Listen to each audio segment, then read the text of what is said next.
أعوذ بالله من الشيطان الرجيم. بسم الله الرحمن الرحيم. سبحانك لا علم لنا إلا ما علمتنا إنك أنت العليم الحكيم. اللهم صل وسلم على سيدنا ونبينا محمد صلى الله عليه وسلم. أفضل صلواتك بعدد معلوماتك وبارك وسلم وصل عليه في أول كلامنا وأوسط كلامنا وآخر كلامنا. اللهم يا معلم آدم علمنا ويا مفهم سليمان فهمنا ويا ملهم الملائكة ألهمنا. اللهم رب زدني علما. وكذلك طول الحرة يمنع جواز نكاح الأمة عنده. خاجي دغه تاسو ته فصل فی وجوه البیان او بیانات و بیان ولا قسمونه دي: بیان تقریر، بیان تفسیر، بیان تغییر، بیان ضرورت، بیان حال، بیان عطف، بیان تبدیل. نو بیان تقریر دته وشو، بیان تفسیر هم درته وشو، بیان تغییر کی مونږ او تاسو لګیایو. څه بیان تغییر دا چاته یی څه اول تا کم کلام راوړی دی د هغه مقتضا یوا دی، بیا ته داسې بیان راوړي څه د مخکینی کلام معنا اور مقتضا بالکل بدله کی، دی ته یی بیان تغییر. مثال نظیر د دی ولا یو تعلیق دی او یو استثناء. تعلیق مثال د تبین شیو لکه انت طالق ان دخلت الدار. انت طالق تقاضا د کلام څه دی څه فی الحال طلاق وکیشي، ان دخلت الدار دا معلق شو نو بالکل د دی کلام مقتضای بدله کا. اندرنګ استثناء لفلان علی الف الا 100. نو اوس لفلان علی الف مقتضا څه شوا څه 1000 واجب شي اور الا 100 استثناء راغلا نو 900 واجب کی، نو کلام مقتضا بالکل بدل شو. نو دا دی که بیان تغییر. اور بیا دی کی تاسو ته دا خبره بیان شي وا چې زمونږه او شوافیو په دې کې اختلاف دی تعلیق په باب کې. څه مو احناف په نس باندې معلق بشرط کې سبب د پاره د عدم حکم هغه عدم اصلی دی. سبب د پاره د عدم حکم هغه عدم اصلی دی، او شوافیو په نس باندې عدم حکم د پاره سبب هغه عدم شرط دی. یعنی به الفاظ دیگر د سیویا څه عدم شرط سبب دی د پاره د عدم حکم شوافیو په نس باندې، اور مو په نس باندې عدم شرط دا سبب نه دی د پاره د عدم حکم بلکې سبب عدم اصلی دی. څه شی دی؟ عدم اصلی دی. صحیح دی؟ یعنی به الفاظ دیگر دسی اویا څه دا به حکم د پاره سبب کله ګرځيږي عند وجود الشرط، عند وجود الشرط. اور شوافیو په نس باندې دا فی الحال سبب ګرځيږي، دا فی الحال سبب ګرځيږي. او څه کله فی الحال سبب جوړ وګرځي نو بیا ور باندې سوال دا پیدا ویږي چې بیا حکم ولې نه واقع کوي، نو هغه یې څه معنی راغلو کنه څه هغه عدم شرط دی، شرط کا نه پایا جانا دا معنی دی. نو بهرحال دا خبره تاسو ته بیګا بیان شو. نو اوس وکذالک طول الحره دغه تاسو ته یعنی دغه خبره څه ضابطه دي کې اختلاف دی، څه سبب دی عند وجود الشرط اور اندرنګ سبب فی الحال دی. عدم شرط دا معنی دی د حکم نه شوافیو په نس باندې اور مو په نس باندې عدم شرط معنی د حکم نه نه دی. نو دی اختلاف سمارا دا بکله څرګندېږي. یو مثال خود ته بیان شو لکه پردي زنانه ته سړی وي ان تزوجتو کې فانت طالق، اور اندرنګ دا اوس دویم مثال د ته بیانې، دویمه مسله د ته بیانې وکذالک طول الحره.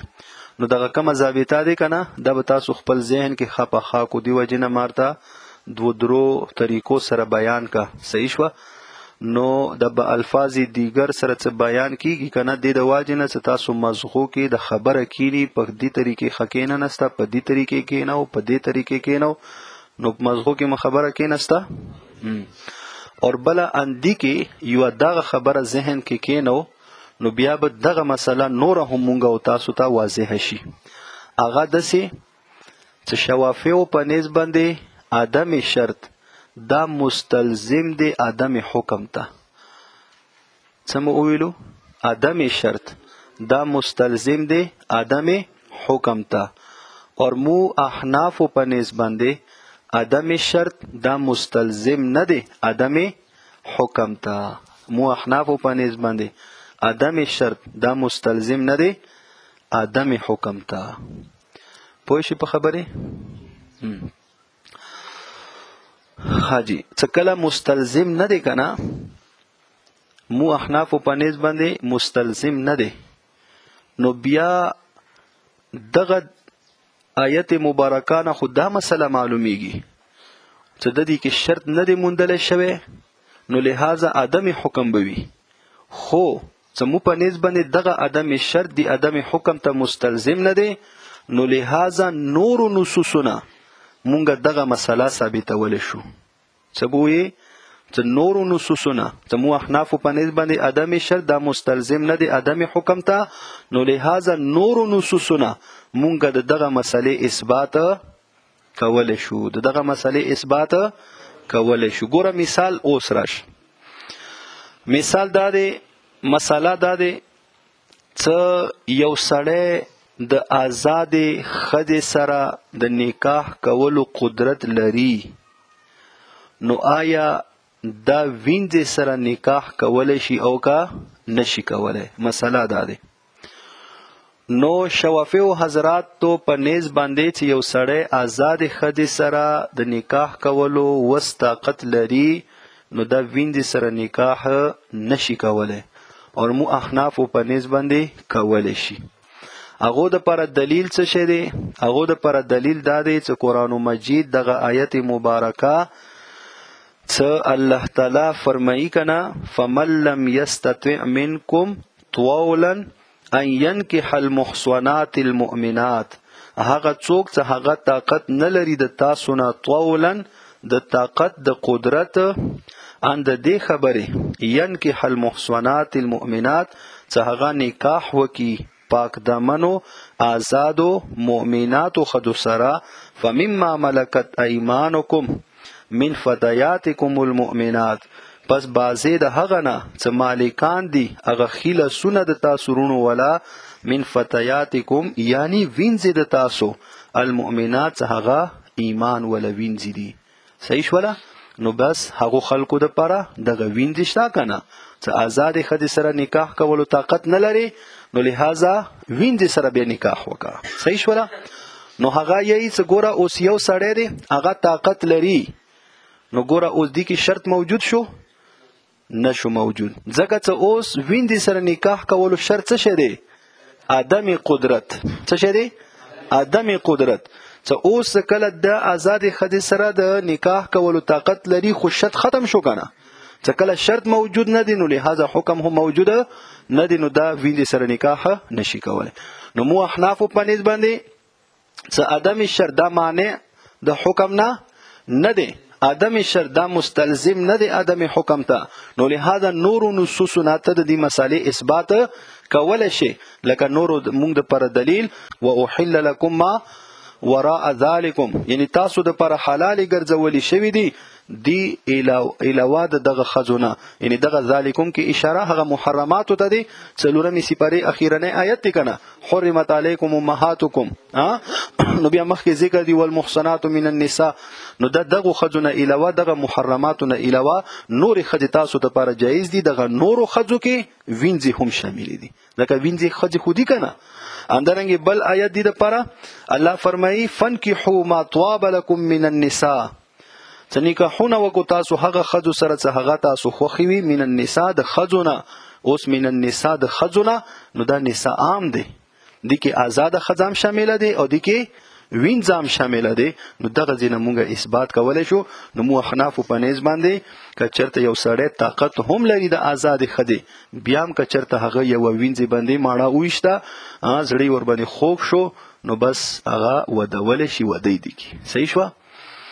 وکذالک طول الحرة اندرنګ قدرت لرل د نکاح آزاد خدي سره یمنع د منع کوي جواز نکاح الامه جواز د نکاح د وینځي عنده امام شافعي رحمه الله په نسبت لأن الكتاب ذکر کتاب علق نکاح الامه معلق کړه د نکاح د امه بعدم الطول په عدم قدرت لرلو سره فعند وجود الطول پس وقت لرلو د قدرت کې یعنی قدرت کے پائے جانے کے وقت یا قدرت کے پائے جانے کی صورت میں ان دمانا صورت وکا صحیح شوا د قدرت مندلو په صورت کې کان الشرط عدما وی بدغه شرط معدوم دغه شرط معدوم وی کنه نو بیا مخکې څه فرمای و عدم الشرط مانع من الحكم اور عدم شرط دا مانع دی د حکم نه نو فلا يجوز جائز نه دی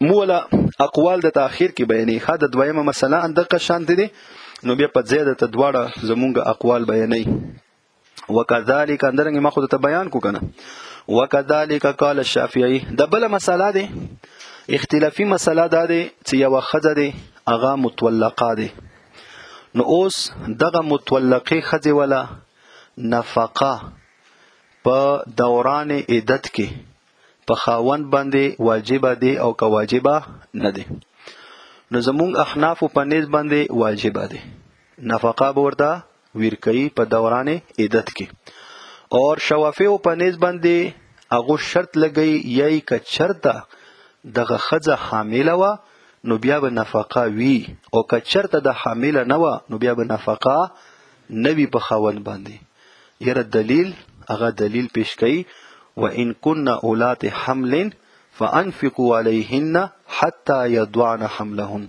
کچرته دغه خځې حمل ولوي دغه متولقي نو بیا فأنفقوا عليهن دوی باندې خرچ وکو حتى يضعن حملهن تر دې چې وزن د حمل وکي صحیح شو نو هغه فرمایي چې اوس یو خځه دی هغه حامل نه دی چې کله هغه حامل نه دی خو شرط ورکی معدوم شو کنه نو چې کله شرط اونه مندل شو نو عدم شرط دا معنی د حکم نه نو لہذا هغه حکم فانفقوا علیهن نو دغه حکم به اوس متوجه نوی نو لہذا غیر حامله متولقه ولا نفقه په خاون باندې هیڅ نشته زمو احناف و حضرات په نس باندې نفقه واجب ده شتا اور مو احناف دي کې ضابطات څه شدي چې عدم شرط دا معنی د حکم نه دی عدم شرط دا مستلزم د پاره د عدم حکم نه دی نو څه کله مستلزم نه دی عدم حکم ته نو لہذا نور نصوصنا د مسالې اثبات کول شي لکه نور زینو کې الله تعالی فرمایي کنا څه وعلى المولود له رزقهن وكسوتهن بالمعروف مولود له چاته یی خوانته چاته یی خوانته نو دغه خوندانو باندې رزقهن اوس هن ضمیر عام دی صحیح شو هن ضمیر خذو تراجه دی اگر که هغه خذ حمل ولوي اگر که هغه خذ غیر حمل ولوي ټول خذ ونه مرادی عام دی نو لہذا دغه آیت مبارکه موږ د پر دلیل دی اور عدم شرط دا مستلزم د پر د عدم حکم نه دی پوه شئ اندرنګ بل یو دلیل موږ د پر الله قران مجید کې فرمایي فانفقوا علیهن علیهن کې هن ضمیر دا هم عام دی ټولو بیبیانو مطلقاو ته شامل دی اگر که هغه حمل ولوي اگر که هغه حمل ولا نوي پوه شئ په خبره وكذلك قال الشافعي رحمه الله اندرنګ امام شافعي رحمت الله علیه فرمایي لا نفقه للمبتوته نفقه نشتا مبتوته یعنی هغه طلاق بائن سره مطلقه شي الا مگر اذا كانت حاملا سکلوی دغه مبتوته مطلقه خذ حامله لان الكتاب ولي دلیل څه شي ځکه کتاب الله علق الانفاق معلق کړه د انفاق بالحمل حمل سره لقوله تعالی د وجد قول د الله تعالی وان كن اولات حمل کچرتوی دغه مطلقه خذ حمل ولا فانفقوا عليهن نو دوی باندې خرچ وکړو حتا يدعن حملهن تر دې چې وزد حمل وکي خپل فعند عدم الحمل پس عدم حمل کی صورت میں کان شرط عدما ہوگا شرط معدوم ہوگا شرط معدوم. وعدم الشرط اور عدم شرط مانع دے من الحکم د حکمنا عنده ای عند الشافعی رحمه الله. حکمنا معنی دے وهو الانفاق. هغه څه حکم دی؟ انفاق. اوس زمو ول اقوال د تبینی ها مو پنځ باندې د دواړو مسالې کې څه شي دي؟ وعندنا زمون احناف پنځ باندې لما هر کلا لم يكن عدم الشرط سند عدم شرط مانع من الحكم د حکمنا مو پنځ باندې عدم شرط د حکمنا مانع نه دی څه کله مانع نه دی نو جایز دی ان يثبت الحكم ثابت شي حکم بدلیله ای بدلیل الاخر آخر په دلیل آخر سره ورکو زناقیدهم لکلمه نص آخر یعنی نص آخر سره قبل وجوده مخکې د وجود د دینه. خاجی فیجوز نکاح الامت پس جائز د نکاح د عامه ویجب الانفاق اور واجب د انفاق بالعمومات پس سبب د عمومات سره عمومات ای بالنصوص المطلقه په نصوص مطلقه او سره مطلقه نصوص هغه څه شي دي لکه تاسو ته مخکې دلایلو کې بیان شو دغه حاشیه کې د تر نقل کړي دي کنه دواړو مسایلو د لپاره دوا آیتونه نقل کړي صحیح دي د عمومات دي نو دغه سره زمونږ په نسبت باندې انفاق واجب دي اور نکاح ته عامه خځه باوجود د قدرت لرلو د آزاد خځې سره د نکاح کولو بیام نکاح ته عامه د څه شي دي جایز دي. ومن توابع هذا توابع دغه هذا النوع توابع دغه نوعنا ترتب الحكم على الاسم ترتب د حکم دی په اسم باندې د سه اسم الموصوف ته هغه موصوف وي بصفت په یو صفت سره. خاجی دا اوس یو بل مسله د تبینې لکه څنګه عدم شرط دا معنی دی د حکم نه نو هغه فرمای اندرنګ عدم وصف څه شي عدم وصف دا هم معنی دی د حکم نه. لکه مثلا ګوره اوس یو حکم راغلی دی کنه خو هغه دسی اسم د پر راغلی چې هغه اسم موصوف به صفاتین وي یعنی کم حکم سره غلی کم شی ته د پر جایز شوی دی هغه یو صفت سره جایز شوی دی نو څه کله هغه کې هغه صفت وی نو تا د پر به جایز وي که هغه کې هغه صفت نه وي نو تا د پر به جایز نه وي. عدم وصف هیڅ دا معنی دی د حکم نه اور مو احناف په نسبت باندې عدم وصف دا معنی نه دی د حکم نه. عدم وصف دا مستلزم نه دی عدم حکم ته پوه شي په خبره نو دغه ځکه لکه هغه فرمایي چې دغه عدم وصف څه کم دی دا هم په منزله د عدم شرط لکه بیان مده توقع عدم شرط ونه دا هم معنی دی او د دې پر مثال څه شه دی مثال دا دی مسله اختلافي دا دی څه اوس یو وینځه دی هغه کتابیه د اهلی کتابونه دی نو آیا هغه سره نکاح کول د جایز دی او که جایز نه دی نو مو احناف په نسبت باندې هغه سره نکاح کول جایز شوافی په نسبت باندې اهلی کتاب وینځي سره نکاح کول جایز نه دی. هغه د پر دلیل څه شه دی دلیل دا دی چې ګوره کوم ځای کې الله تعالی جواز د نکاح کولو د وینځو بیان کړی دی کنه نو هغه سره یو صفت ذکر کړی دی من فتياتکم المؤمنات څه شه من فتياتکم المؤمنات څه وینځي د تاسو خود د سی وینځي چې هغه ایمان ولوي نو څه کوم وینځه هغه ایمان ولنوي نو دغه وصف ورکینه دی موجود نو لہذا هغه سره به نکاح کول جایز نوي عدم وصف دا معنی دی د حکم نه پوه شي په خبره خاجي نو دا جایز نه دی. مو احناف په نسبت باندې عدم وصف دا معنی نه دی د حکم نه عدم وصف دا مستلزم نه دی عدم حکم ته نو لہذا نور نصوصونه دغه مسلې اثبات کولای شي نو نور ځایونو نه دا معلومیږي چې اهلی کتاب وینځي سره ته نکاح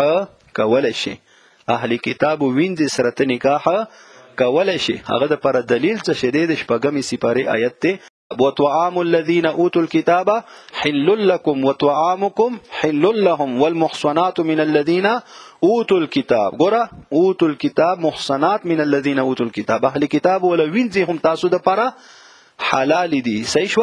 نو ګوره دغه آیت مبارکه نه معلومیږي چې د اهلی کتاب ول وینځ تاسو د پاره حلال دي. نو لہذا اهلی کتاب ول وینځوي نو هغه سره مسلمان د پر نکاح کوله جایز. خو ګوره دسي اهلی کتاب کنه چې هغه مشرک نه وي، مشرک نه وي، هغه اهلی کتاب وینځه چې کله مشرک وي نو دغه شرک د واجنه نو اسی خو چې ظاهری د امت محمدیه دعوا هم کوي، خو څه کله شرک ورکی وي هغه سره خو به نکاح کول نه دی جایز کنه. نو شرک ولا مسله ځان ته دی. خو نور څه وی اهل کتابه عیسائی وی یا يهودي وی او په خپل کتاب باندې ایمان راوړی وي، زمونږ په کتاب باندې زمونږ په پیغمبر باندې ایمان نوی صلی الله علیه وسلم، خو شرک نه کوي، هغه سره مونږ نکاح کولای شو. خو یو يهودي او یو عیسائی مشرک نه دی. صحیح شو. صحیح عقیده ولا خو بس يهودي دي عیسائی دي شرک نه کوي، هغه مسلمان خدي سره نکاح کولای شي خنه نشي کولای. پوه شوي. مسلمان سره اهلی کتاب وینځ سره نکاح کولای شي، خو يهودي مسلمان خدي سره نکاح نشي کولای. نو دا یو سوال وکړو یو عیسائی چیرې تاسو زمونږ خدي سره نکاح کولای شو او مونږ د تاسو خدي سره نکاح نشو کولای، دا قرآن مجید بیان دی. نو دینه دا معلومیږي چې تاسو قرآن مجید د انصاف کتاب نه دی. نو الله د هغه باندې رحم وکړي، ډېر ښایسته جواب ورته ورکو. نو جواب ورته دا ورکو چې قرآن د انصاف کتاب دی. موته د تاسو خدي سره نکاح کول جایز دي، تاسو د مخدو سره نه دی جایز. ولی ځکه د مونږ د تاسو عیسی علی السلام منو، مونږ د تاسو انجیل منو، نو مونږ ته تاسو خدیم جایز دي. او تاسو زمونږ قرآن نه منو، تاسو زمونږ پیغمبر نه منو، نو مونږ خدیم تاسو د لپاره جایز نه دي. څوره ښایسته جواب یې ورکړ. نو دیو جنرته یو چې لږه خواري کوو، مهنت کوو، منطق یې او پوه شوې بیا به دا دغه درته الله پاک درکوي. حاجي وعلى وشو کنه دلیل وعلى هذا ومن توابع هذا النوع، دغه نوع توابع ندي ترتب الحكم، ترتب د حکم على الاسم په اسم باندې، دس اسم الموصوف بصفه څخه موصوف شوی وي په یو صفت سره، فانه پس دغه اسم موصوف بصفه بمنزله تعلیق الحكم، دا په درجه د تعلیق د حکم دی، بذلك الوصف په دغه وصف سره، عنده امام شافعی رحمه الله پنځ. وعلى هذا بنا بردی باندې قال شافعی رحمه الله لا يجوز نکاح الامه الكتابيه، جائز نه نکاح ته امه کتابیه. ولی لان النص ذک النص کم دی رتب الحكم، مرتب کړی د حکم على امه مؤمنه، په امه مؤمن باندې. ولی دلیل لقوله علیه لقوله تعالی، د وجه د قول د الله تعالی من فتياتکم المؤمنات، فیتقید پس مقید کړی دی دغه حکم بالمؤمنات په مؤمنات مؤمن خدي سره، فیمتنع الحكم پس ممتنع به وی حکم، جائز به نه وی حکم، عند عدم الوصف په وخت عدم الوصف کې، یعنی عدم وصف په صورت کې به دغه حکم ممتنع وی، دا به جائز نوی. نو فلا يجوز نکاح الامه الكتابيه، نو جائز نه نکاح د امه کتابیه. ومن صور بیان تغییر الاستثناء، اور صورتونو د بیان تغییر نه استثناء ده. دویم مثال څه شو؟ استثناء. خاجی استثناء کې هم زمونږه ځان ته قول دی، د شوافیو ځان ته قول دی. زمو احناف فرمایي کنا چې استثناء دا دسې دی چې گویا کې دغه تکلم بالباقی دی، دغه تکلم بالباقی دی. یعنی تکلم بالباقی معنا دا دی لکه ما اولو لفلان علی 1000 الا 100، نو گویا کې ما سره په 1000 روپے باندې کلام کړه نه دی، ما شروع نه یلی دی 900، ما سیلی شروع نه مې یلی دی 900 سره ما 1000 نه یلی نه دی. اور امام شافعی رحمت الله علیه فرمایي چې نه خلا به د کاغاشي د سه ما یا چې ما قبل باندې کلام نه دی کړه، ما قبل باندې د کلام کړه دی، خو څه اوس یعنی تاول فلان علی 1000 ما باندې 1000 دی 1000 دی، خو څه اوس 1000 نه دی معنی هغه الا 100، دا هغه د پر معنی جوړ شو. صحیح شو. خو دغه استثناء یعنی استثناء کم ما قبل دی هغه باندې د کلام کړه دی، اور هغه دلیل پیش کړي ګوره هغه یې لا اله الا الله، لا اله الا الله، نشته دی معبود برحق الا الله مگر الله دی. اوس کله چې ته دا وې کنه څه ما قبل د استثناء باندې گویا کې سره کلام نه دی کړي، کلام کړي تکلم بالباقی باندې، نو لا اله الا الله، الا د بعد الله دی کنه. نو اصدا خو بیا دي کې سره د توحید عقیده را نغله. توحید عقیده څه شه دی؟ څه مکمل غیر الله نه بایکاټ اور یو الله منل. ایت مشرکین مکه ضد انداو، څه هغه یلو چې مونږ الله منو خو الله سره مونږ لات منات عزا دغه معبودان باطله به هم منو. نو اوس کله ته صرف الا الله وې الا الله، نو دا خو ته الله ومنل، خو نور خدایانو نه خو بایکاټ را نغلو کنه، نور خدایانو نه بایکاټ لا اله سره رسی. صحیح شو؟ دا د هغه استدلال دی، استدلال مضبوط دی. خدا ورته مونږ رد کوو کنه، مونږ ورته د سرت کوو چې ګوره لا اله الا الله دغه الا څه کومه دی؟ دا استثناء نه دی بلکې دا په معنا د غیرو دی، دا په معنا د غیرو دی. یعنی لا اله الا الله، لا اله غیر الله، نشته دی معبود برحق علاوه د الله تعالی نه، الله نه علاوه بل معبود نشته، دا په معنا د غیرو دی. نو لہذا توحید عقیده ورکې راغله کنه. اور موږ د پر دلیل څه الا استثناء د بعد، یعنی استثناء د بعد څه کم کلامي، نو دا تکلم بالباقی دی، گویا کې مخکې کلام تا سره کړی نه دی. موږ د پر راشه دلیل څه شی دی؟ قرآن مجید آیت ته الله جل جلاله فرمایي حضرت نوح علیه السلام په باره کې څه الف سنه الا 50 عامه، اندسې آیت کنا الف سنه الا 50 عامه. ګوره الف سنه زر کاله الا 50 عامه، مگر 50 کاله کم. نو اوس کله ته استثناء تکلم بالباقی اونه معنی استثناء په صورت کې، نو بیا خو نعوذ بالله الله تعالی ته کذب ثابتېږي، الله ته دروغ ثابتېږي چې الله اول ویلو چې زر کاله د اومنلو بیا چې نه 9.5 کاله. نو دا ګوره الله تعالی ته غلطي اور الله تعالی ته دروغ ثابت نشو، قرآن ته خو به دروغ ثابت شو کنه. نو لہذا تکلم بالباقی گویا کې الله تعالی سره زرونه یلی ندی چې نه زر به نه 9.5 نه بلکې یلی دي چې 9.5 کال عمر یو. پوه شوې؟ دا د احنافو دلیل دی. بس نو وخت پورا دی.